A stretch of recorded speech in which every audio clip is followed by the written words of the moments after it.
Dalam sidang, hakim heran kepada terdakwa Ferdy Sambo tidak mengajak Putri Chandrawati untuk visum saat sang istri mengaku dilecehkan Yosua. Padahal peristiwa di Magelang kerap disebut Sambo sebagai motif pembunuhan Yosua.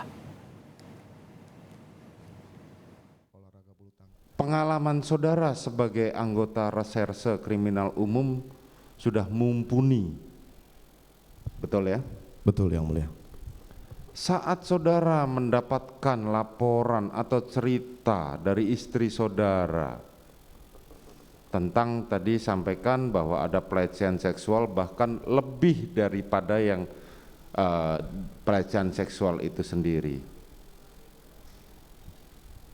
Apakah saudara tidak bertanya atau paling tidak menyarankan, ayo kita visum terlebih dahulu, atau kita paling enggak saudara selaku suami, ayo kita ke dokter dulu untuk memeriksa, barangkali nanti ada sangkutannya, ada mohon maaf PMS atau yang lain-lain. Kenapa saudara tidak lakukan itu dulu?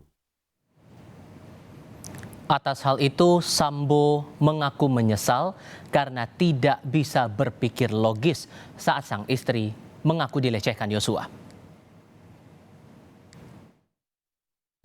Itulah yang saya sesali, Yang Mulia. Saya tidak berpikir logis pada saat itu setelah mendengar pukulan berat yang diderita oleh istri saya, Yang Mulia. Saya minta maaf karena ini harus menjadi panjang seperti ini, Yang Mulia.